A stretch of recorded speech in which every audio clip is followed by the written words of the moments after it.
What's up YouTube? Garrett here. Today we're working on the old 98 XC700.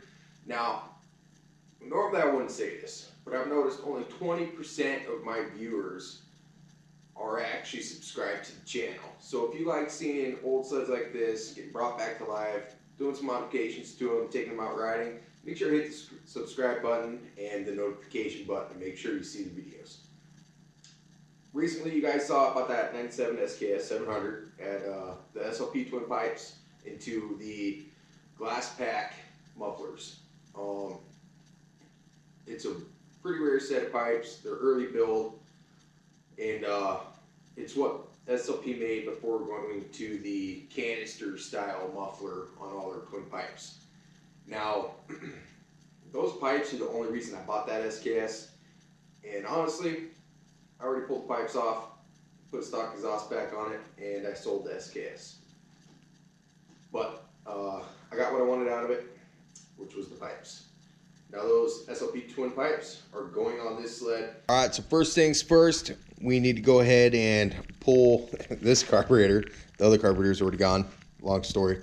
But and then after that, we're pulling this SLP single exhaust and saying sayonara to it.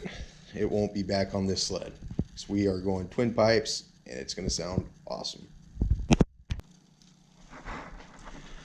All right, just like that. That's the full single exhaust removed. Save the gasket. All right, we're going to go ahead and clean this thing up a little bit before we even put the twin pipes in, because why not? All right, slight little dilemma here. I don't remember which flanges were for these SLP pipes.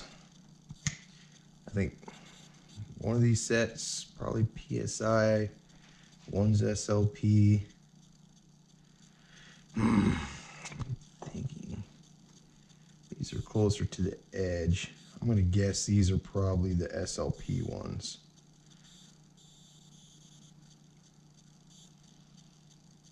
Yep, well, we're gonna go with these ones. I think those are them. All right, after a lot of cussing and some persuasion, the glass pack mufflers are installed.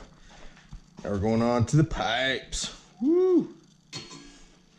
There that is. All right, now do the PTO pipe.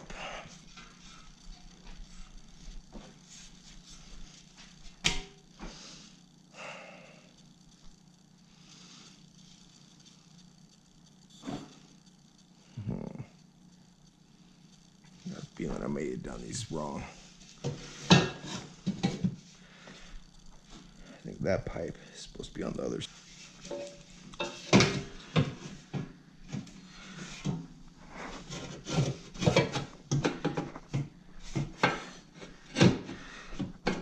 Yeah, definitely got to do something with that coolant hose. All right, compress.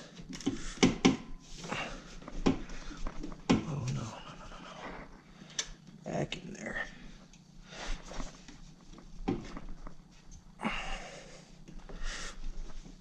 Of course, one had to fight me. There we go. Nailed it.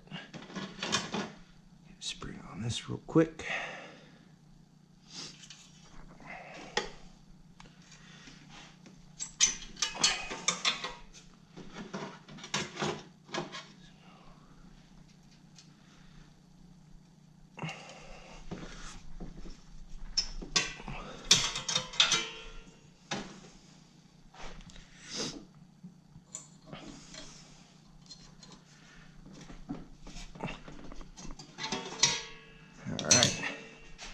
So one thing we have to address, coolant hose sitting on the pipe. I think we'll just end up zip tying this over here, and then we're gonna have to wrap this hose with something. Also, the choke cables, somehow route this way, because normally these were over here like this, which you can't have them like that, they'll melt. But that is the main concern right there. Alright, so next up we're going to talk about clutching for SLP twin pipes on a 700. Here's the thing, it's actually really freaking simple.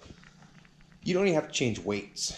The 700 stock had 1062 weights. That's exactly what SLP calls for sea level with their twin pipes. Okay, they say they want an almond gold, and the biggest difference there between that and stock is the initial rate, which means essentially clutch engagement.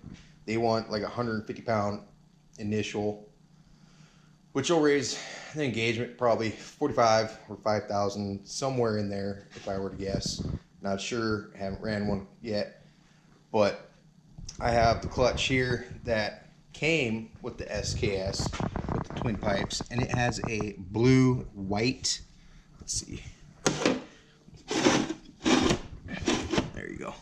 So this is a dark blue white, and I believe this is a 120 initial, which is actually the same as stock. Honestly, when I rode the SKS, it ripped. I don't think it really needs that much more RPM when you hammer on it. The final rate is like just a little bit more than stock on it, which will help with your, you know, final full shift, whatever RPMs, because these motors right here, if it was stock, would want to run 7,800 RPMs. This one's not stock. I have newer cylinders on it. It's going to want to see 8,000 RPMs. These pipes are set up for 8,100 RPMs. So that'll all kind of mesh together really good. As long as I run 81, 8,200 RPMs, it's going to run really, really good. Now for the secondary, SLP calls for a silver blue secondary spring. Well, here's the thing. Silver blue is stock on like a ton of these Polarises, like a ton of them, and it's pretty much a go-to even with bone stock exhaust. Silver blue must have secondary spring. Now obviously they want you to spend your money on their helixes, because they do make helixes, or at least they used to. I'm not sure if they still do for these old button clutches, but you don't need that. SKS, again, I got the clutch sitting around here somewhere. I think it might be that one right there. They had a straight cut 36, which is bone stock helix for a 97, 98, whatever. And thing ripped. You might see slight improvements if you were to still stick with a Polaris helix, say R11, which is like a 45 initial degree ramp angle, and I think it finishes off like a 34, which is what SLP actually wants someone to run. Because let's see, I got all the stuff pulled up right here. They want you to run a, looks like they're 46, 38, 34 helix. It's what they want you to run. It's a triple rate helix. So say 45 to 34 would be a really good match, and you don't have to spend a ton of money on an SLP helix. It's kind of a no-brainer. Or you can run an R12, which is actually a 50 degree initial and then finishes off at 36 degree. But myself, honestly, as you guys seen, that SK is flat out ripped with the 36 degree helix straight cut. So I'm probably gonna leave the clutching just the way it was. Down the road, I'm probably going to change the primary spring, so I do get a little bit of more engagement out of the hole, but it's not something that's like super crazy. Now, carburation on these sleds, that pretty much depends on your model, because it does change. Let's say a lot of the models had a 45 pilot or a 38 pilot stock, depending on the model and the year. Then of course they pretty much tell you for whatever sled you have to run the needle it had, but run it in number 4 clip. So you guys can see there's like a ton of different ways you can calibrate the carburetors, and all those different ways will work. The big thing you have to remember there, 210 main if you want to be on the safe side, 205 main if you want a little bit more power, but don't run it below, like, let's see, what do they say? Because SLP is always super rich on their jets. Okay, 0 to 3,000, let's say a 205 is safe 10 degrees above zero. I'd say that's actually pretty safe, but you can run it down to 0 degrees on 205 and it'll be running tits. Joe Blow doesn't like to do jetting. Throw a 210 in it, sender. Put your needle clip number 4, 210 main, and you can run all day long. Doesn't matter on the day, it's going to run. It's not going to burn down. So myself, yeah, I'm probably going to run 205s. That SKS, originally when I wrote it, made videos on it, it had 210s in it. It actually ran pretty freaking good for having 210, and that was on a warmer day too, so that was actually running pretty rich. And then the drone shots, if you guys have been keeping up on the videos, I made a video, I had drone shots. Me and my buddy Lloyd took the SKS and my XC SP 600 out on the lake. I gave him the whole shot. He probably had 60, 80 feet on me. And then I started getting on it with that SKS, and I blew his doors away with the longer track and those 210 mains in it. That thing just was an animal. But I got a really cool drone video, and you can see us at the end of the last drone clip just hauling ass back towards the drone. So it's pretty simple. There's not a lot that goes into setting these up. Very, very little clutch work involved. All right, no more messing around. We're gonna get the clutches swapped on this thing and the carburetor set up, and we're gonna freaking start this sled in this video. I was gonna wait for the first start, twin pipes in the 700 for another video, but you know what? Screw that. We're doing it now. All right, what's up YouTube? So I already got ahead. I've been working on this thing. I got my clutches swapped out. That carburetor is already set up. I put 210 mains in them just to keep it really safe, because I have a plan for this, and you guys are probably gonna be like, why would you do that? But you'll figure that out soon. So now I got to set up my needles.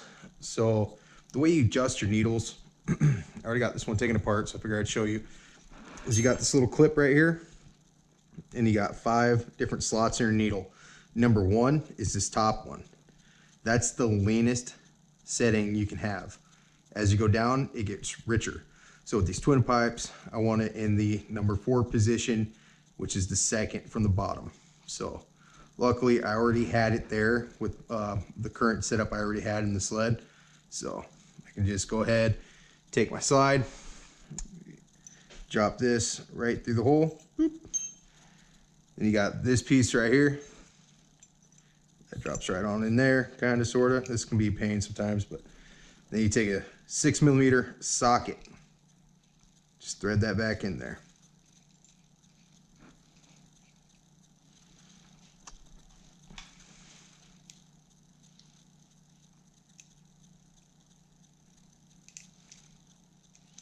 Get that nice snugged up, don't have to be too tight. And then you gotta compress, set this down. Compress your spring. All right, you're gonna want a bunch of this cable showing. I don't know if you guys are gonna be able to see this, but you pretty much just slide it in there, hooks in place, goes in that slot, and the spring retains it in place. Now you're set up.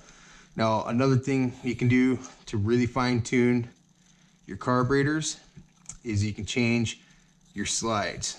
Depending on the model and year, and we're 600-700, these Key and PWK carburetors have different cutaways. Like for this, I'm running a 6.5, and they make like a whole bunch of different ones, but most of these run a 6.5 down to like a 5.5 to a 5 slide.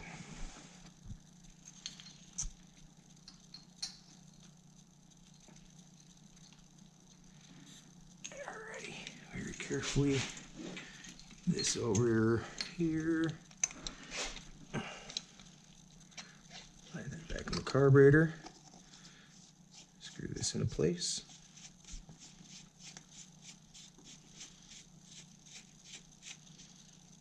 And that's pretty much that. Well, I think my next step is to clean just a hair more there, get the leaves out, throw an air box in this thing, tighten up some spark plugs, and listen to these twin pipes fire up in the XC. All right, here we go.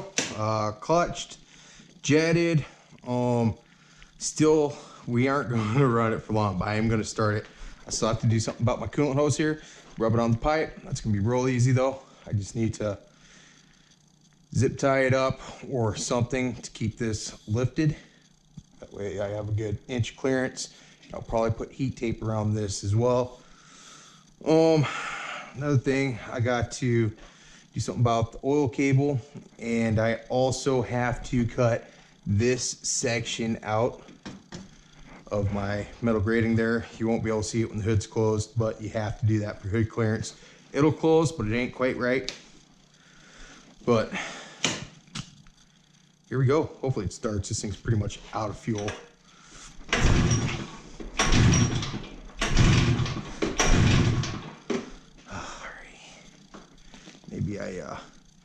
Maybe I should have primed it.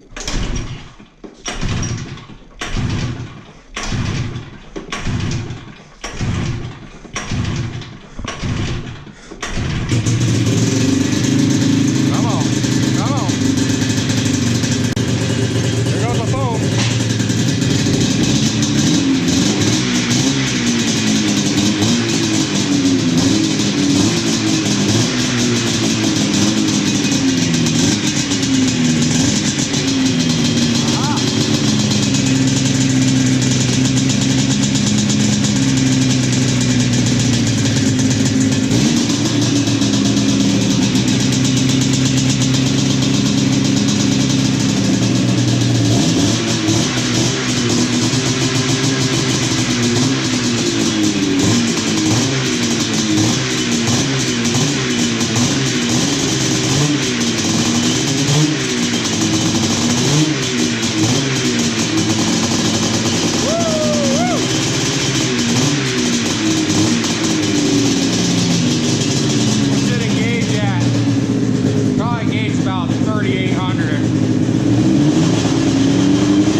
The XC now makes oh so sweet brap sounds.